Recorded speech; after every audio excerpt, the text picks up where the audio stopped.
Hey everybody, welcome back to the channel. Welcome to another Paleozoic deck profile. But this is the first deck profile of 2021. So I think that this list is actually a really good list. I think there are a couple things that I want to change, but there are very few things that I think will make a large impact if you do change it. But I do want to mention, I'm sorry for not uploading Yu-Gi-Oh! On a budget. I am currently working on the video. It is taking a long time to edit because remote duels are actually really time consuming to edit, so I did not know that. But yeah, so let's go ahead and get into the list. First of all, I do want to mention that like double sleeving your cards is like super cool, so like do that in the future. Although it does make your cards like super bulky, I think that it is definitely worth it because obviously cards can be pretty expensive. So moving on, let's go ahead with the deck profile. So obviously for monsters, we just play 8. We play the 8 Frog Engine. Nothing to say about that. Moving on into the Paleo Engine. We decided to play a larger Paleozoic engine. We decided to play 10 cards for it. So we played 3 copies of Dynamiscus, 2 copies of Canadium, 2 copies of Olenoides, and finally 3 copies of Paleozoic Morella. So we played these 10. And the reason that I decided to cut these down to 2 specifically, the Olenoides and the Canadia, is because that I felt like that they were definitely matchup specific. So there weren't a lot of times where I wanted to see both of them or one of them in some situations. So I decided to cut them down because they weren't super great. However, I think that the Morella and the Dynamiscus were really good in most matchups. So I think that they were definitely worth playing 3 ofs in both of those. So 10 Paleos. Sometimes we decided to side out like the Olenoides if they weren't super good in certain matchups, or the same thing with the Canadias. I guess like against Eldritch, the Canadias are pretty bad, so I decided just to side those out in those matchups. But our main target to send off of the Paleozoic Morella is not Lost Wind, because I thought that Lost Wind was actually a really terrible card this format, because like, if they summon a Zeus, you can bring back your Lost Wind, but then they're just going to send it. So there's no real point to that, so I figured I might as well something that actually has like value in those matchups. So I decided to go with a copy of Spiritual Swords of Revealing Light. This card is really good because if you if they're playing against Zodiac, or if you're playing against the Drytron deck, you can send this off of Morella, and then they can't go into the Leerless Xyz monster or the Borbo to attack you directly. Since this, you can just banish it, and then your opponent cannot attack you directly. So that's pretty cool. Also, if you draw it, it just stops attacks. So, like, this card is just really good. It does the same function if you send it off of Morella or if you draw it. So, it's actually a really good card. It's useful in both situations, especially because it's kind of like a Wabaku. So, I thought that that was really important. Although, it could be worth it to play a Wabaku in the future. But, honestly, I think that having the Paleozoic name is a little bit better, even though that the sending target or whatever isn't as good as Wabaku. Then, moving on into our normal trap cards, we were playing 3 copies of Reckless Greed, 3 copies of Ice Dragon's Prison, and 2 copies of Torrential Tribute. So these cards are all really fantastic, I think, because I needed some form of draw power in this deck, so I decided to play Reckless Greed. I do not regret it at all. I think that this card was absolutely fantastic because if you draw multiple copies, you're drawing, seeing multiple cards. So if you activate this like on the turn after you set it, you draw for turn and then you draw 2 more and you get a Paleo summon from the graveyard. So that's really good, especially because you could just normal summon a frog and go into anything. And the really cool thing about this is that it can be activated whenever. So you can chain it to stuff like back row removal. If they chain like Cosmics or like Twin Twisters or whatever, you can just chain this, draw 2 cards, summon a Paleo back from grave. You're in a really good position. Also, I needed something to set off a trap trick that you can activate immediately. Ideally, you could also like go for like a Morella because it doesn't require anything from your opponent like Dynamiscus or Canadia or Olenoides do. But the Reckless Greed is really nice because it just lets you draw some more cards. So you see more cards, you're summoning Paleos back from the graveyard, you're getting yourself in a really good position. I think this card is really good. Ice Dragon's Prison is also a really good card just against the Eldritch matchup because like taking their Eldritch, benching both Eldritches from your field, their field is like really good.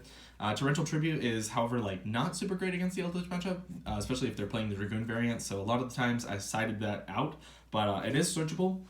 And I didn't want to see like a lot of copies of Torrential in my hand, so I decided just to play the 2 copies.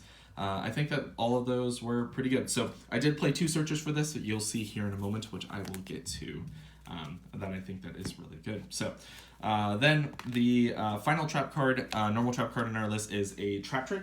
So I think that this card is a really fantastic card. Just being able to set any Paleozoic trap or any normal trap from your deck is like really good. A lot of times in the previous deck profiles, I did say that playing 2 Trap Trick was actually like pretty optimal. But I can go back and forth. I think that playing 3 Trap Trick is really good in decks where you're playing less traps. And I think that playing 2 Trap Trick is more impactful when you're playing, well, a 3 Trap Trick is more impactful if you're playing less traps, which seems kind of counterintuitive, but you don't really want to see a handful of traps and Trap Trick because then you can only set 4 of them. But that's like my take on it. I think that this card was actually really good at 3. And I think that, honestly, I might not change it. There's just like, you do really have to kind of just take your deck out like as a, like look at it from a glance and then think like, do I really want to play 2 Trap Trick or play 3 or yeah. But I think that playing the 3 in this specific build was really good. I really did enjoy it. So moving on into non-trap trickable targets, we are playing 3 copies of Solemn Strike, 3 copies of Judgment, and the 1 copy of Imperial Order. I never saw this, unfortunately, so it was basically a dead slot in my deck. Unfortunately, I wish I did, especially against my Striker matchup. That would have been really epic.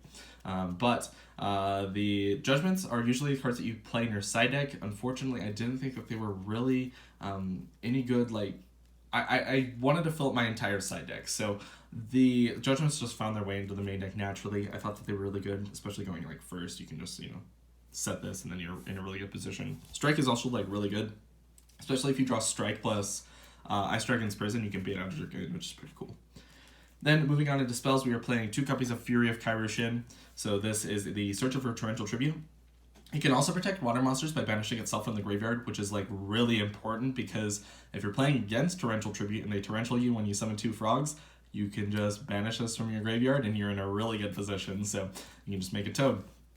Also, we are playing 1 Scapegoat. This was the final and 40th card in my deck that I decided to add in like a day before the event. I switched out for like a Pakratops or something like that. I thought that this card was actually like really good because it just naturally fit in with my extra deck. So it was a really good card. I do not regret that at all. So very few changes I think that I would make to the deck. Sometimes I'd like side out like the Ice Dragon's Prison depending on the matchup. But I think that realistically there were not a lot of situations where I hated a lot of the cards that I saw. I think that the deck was actually performing pretty well. Then moving on into the extra deck, obviously 3 copies of Toad and the 1 copy of Opabina. So we played Opabina and no Anomalakars because I felt like the Anomalakars wouldn't come up very often, and it didn't, honestly, so I didn't miss it at all. There was maybe like 1 situation where I could have made it, but I still won the game anyways, so it wasn't really relevant at all. Opabina is like really good. Just being able to search for any of your paleo traps is like really important, especially against Eldritch. If you just search for a Dynamiscus, you can just banish the Eldritch from their field, which is like really good. So I think that the Opabina was a really fantastic card. Obviously, Toad is really fantastic as well. That's our entire Paleozoic Toad type engine of our extra deck, at least. Moving on into our other rank 2s, we played a Sky Cavalry Centaurium. So this is what I took out the Anomalakars for, because I felt like this card is actually really good against Dragoon. If you bait out the negate, you can make this and bounce it back to the extra deck. If you don't bait out the negate, you can make this, attack into it, go into main phase 2, overlay a Downer Magician, and then overlay a Zeus. You detach the 2 materials under it. It baits the negate with the Dragoon because they're forced to negate it. Then you can chain the Zeus again and send the Dragoon to the graveyard. So it's actually really good. I thought that the Downer Magician and the Zeus were actually really good inclusions in the deck, especially because I do play Waking the Dragon, which is actually like a really good target to summon your Toad off of sometimes, especially if you know that they can't clear your Toad. Like if you're in main phase 2 and they Zeus you and they send the Waking the Dragon, you can summon the Toad, which is like really good, especially because the next turn you can attack into the defense position Zeus. You're going to take 800 damage, go into main phase 2, overlay the Downer, then overlay the Zeus, and then you can detach these 2, send the Zeus or their entire field to the graveyard. Your Toad's going to trigger in the graveyard. You're going to add back any of your frogs. So it's really good, or it can obviously add back itself. So this is like the Zeus and Downer Magician were actually like really good in this deck. I don't think that I'd regret playing them at all, so I think that they were really good cards. Also, we played 1 copy of Raid Raptor Ultimate Falcon, just because it's a Waking the Dragon target. It's really good. This could probably be like a Dragoon, honestly, because I think that they accomplish the same thing, as well as like Dragoon's just negate naturally. So like I think playing the Dragoon is better than playing the Ultimate Falcon, personally. But, however, they can clear over the Ultimate Falcon, I guess, and also the Dragoon with an Eldritch if they summon off of its own effects, and it'll be at 35.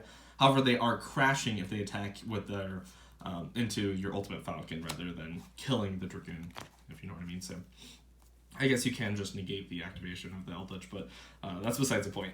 Moving on into links, we are playing one Link Spider, no Link Creepo, which seems a little strange because we are playing Scapegoat, but I didn't think it was necessary, and I'll show you why here in a moment.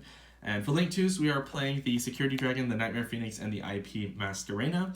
These were just really good Link 2s. These two on the sides are like really generic for your Scapegoat tokens, and also for, you know, just your normal frog monsters. The only one that can be a problem sometimes is the Phoenix, because if you are making it with your frogs, you have to make sure that you don't make it with your Dupe Frog and your Ronin, because they're both both considered Death Frog on the field, so they aren't different names, so you can't actually make the Phoenix, so be careful about that. I'll show you why the Scapegoat combo is important here in a moment, but moving on into Link 3s, we are playing the Unicorn. Really good to just shuffle something back. It's like really important, actually. And then our final Link 4s are Topologic Zeroboros and an Access Code Talker. Both of these are really good. Just climbing into this, can you just OTK your opponent. And the Zeroboros is really good if you know you can't OTK your opponent, but you want to continue grinding pretty much. There are actually a lot of situations where you can summon this off Awakening the Dragon, and then summon a Paleo back from your grave, and then banish the whole field, which is really good on your opponent's turn, might I add. So it's really good. And then with the Scapegoat combo, I wanted to show you really quick that you can turn two of your tokens into, well, one of them into a Link Spider, and then two of them into a Security Dragon, bounce a card on the field, then turn the last token and the Security Dragon into a Unicorn, and then from here you can just go into, you can shuffle something obviously, and then go into one of your Link 4s being either the Access Code or the Zeroboros. If you go into the Access Code, you have 3 pops, because if you notice, these are all different attributes. You have a light, an earth, and a dark. So that's 3 different pops with the Access Code Talker, and it's at 53. Punch for 53 directly is like super important, or super good. Really good cards.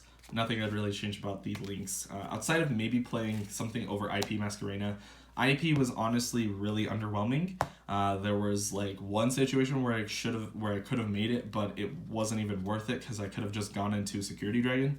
And also the attribute conflicts with the Unicorn, so you can't pop with your Access Code Talker by banishing both the Unicorn and the IP. So you get less pops, pretty much is what I'm trying to say. So it's really unfortunate. I think that should be Last Warrior from Another Planet, because Last Warrior is better, because if you then like Ultimate Falcon or whatever in some situations where your opponent just shotguns their Feather Duster, and then you just, you know, send your whole back row to the graveyard, chain or activate your Waking the Dragon, summon a Last Warrior, and then they're stuck. They can't do anything. So I think the Last Warrior should have been included into the deck. I didn't for some reason. I don't know why. So that was definitely my bad. So I would change the IP for a Last Warrior. I just don't own a copy, honestly. For our side deck, we played a copy of Call by the Grave, as well as 2 copies of Waking the Dragon. So the idea with Waking the Dragon playing 2 copies is if you see it, you see it. If you don't see it, then you can set it off a Trap Trick if they activate like Feather Duster. So you're playing 5 copies of this pretty much, which is really good. And if they shotgun their Feather Duster, they lose. Same thing with the Zeus. If they activate Zeus, you chain your Trap Trick, set the Waking the Dragon, they trigger your Waking the Dragon. It's pretty good. For back row removal, we played the Feather Duster and the 2 Heavy Storm Duster. So I don't think there's anything to say about this. These are settable off Trap Trick, really good cards. And finally, we also played 3 copies of Evenly Matched for going second. I thought that this card was actually really good, but I unfortunately didn't see it out of the entire day, unfortunately. Then we also played 3 copies of DD Grounds, which was a really good card as well. Just going first, you can side this against like Drytron and they can't do anything. I never played against Drytron, so this wasn't really like super good, but it is really good in some certain matchups. Finally, we played 3 copies of Droll, also for Drytron. I guess this is also useful against Invoked. If they activate the field spell, you can chain this and then their Alistair stuck in the hand. But that's pretty rare, but that does come up sometimes. That's about it for the list. I think that I should maybe go over my matchups. First of all, I wanted to say Konami sucks because they screwed me over one of my time rule matches. Obviously, I'm not like super salty about it, but I am kind of upset about it because I went into battle phase, attacked against like a striker player. I got him down to 700 life points, 700 or 900. It was under 1,000. And then I was going to go into main phase 2 and continue my plays.